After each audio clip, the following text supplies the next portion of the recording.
Aujourd'hui, on va voir comment les hackers font pour usurper une adresse email. Alors ça s'appelle aussi le spoof email en anglais. En quoi ça consiste? Vous avez par exemple quelqu'un qui a une adresse email dupont@hotmail.com. Vous allez pouvoir, grâce à cette technique, usurper cette adresse, envoyer email comme si vous l'envoyez de cette adresse dupont@hotmail.com. On se retrouve tout de suite derrière mon écran pour mettre en place cette technique. Les amis, avant de commencer, je dois vous expliquer rapidement 2-3 choses afin que vous compreniez bien tout, afin que vous ayez bien les cartes en main. Il existe plusieurs outils permettant le spoof email, c'est notamment le cas de services online tels que emk.cz, voilà, que vous voyez à l'écran. Il existe aussi anonymailer.net qui propose ce service. Il existe aussi bien évidemment GitHub. Si vous faites une recherche avec les mots-clés spoof mail, vous allez tomber sur beaucoup de scripts. Nous, dans notre cas, on va utiliser le logiciel Thunderbird. Rapidement, qu'est-ce que Thunderbird pour ceux qui ne connaissent pas? C'est un logiciel de messagerie mail. Très pratique si vous disposez de plusieurs adresses mail. C'est notamment le cas des professionnels qui disposent bien souvent de plusieurs adresses mail. Ce sont les créateurs du logiciel Mozilla Firefox. Voilà, donc c'est la fondation Firefox qui détient le logiciel Thunderbird. Maintenant que ça c'est dit,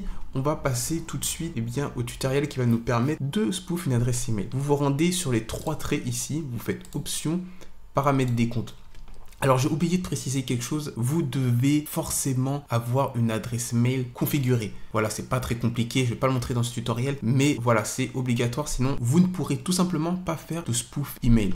Donc vous choisissez une messagerie et vous faites gérer les identités. Vous faites ajouter, et là il y a 2 champs qui sont obligatoires, les autres sont facultatifs, c'est nom et adresse électronique.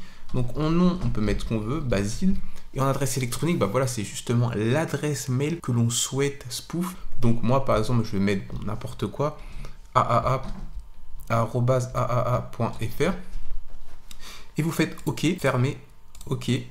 Et vous écrivez un nouvel email et c'est là que tout va se passer. Vous choisissez votre nouvel alias que vous venez de configurer. Vous tapez une adresse mail de destinataire. Le sujet et le message sont bien évidemment facultatifs.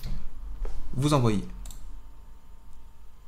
Les amis, vous voyez que un mail vient d'être reçu, on va cliquer dessus et vous voyez que ça a bien fonctionné. On voit ici, voilà, l'adresse email spoof en question, le petit message que j'avais testé, le petit sujet, voilà, tout est fonctionnel. Donc voilà, j'aimerais finir sur, c'est une technique quand même bien connue depuis des années et c'est important que tout le monde soit au courant de cette technique. Faire attention à pas se faire avoir. Si vous avez connaissance de cette attaque, vous pouvez plus facilement vous en défendre. Voilà, n'hésite pas à me dire ce que tu en penses en commentaire. Est-ce que toi, tu connaissais cette technique? Est-ce que tu savais que c'était possible? Dis-le moi en commentaire. Est-ce que tu pensais que c'était aussi facile? N'hésite pas à me le mettre en commentaire également. Bien évidemment, comme d'habitude, les amis, n'hésitez pas à vous abonner si ce n'est pas déjà fait afin de ne rater aucune de mes prochaines vidéos. Je te remercie par avance et je te dis à très bientôt pour une prochaine vidéo. Salut!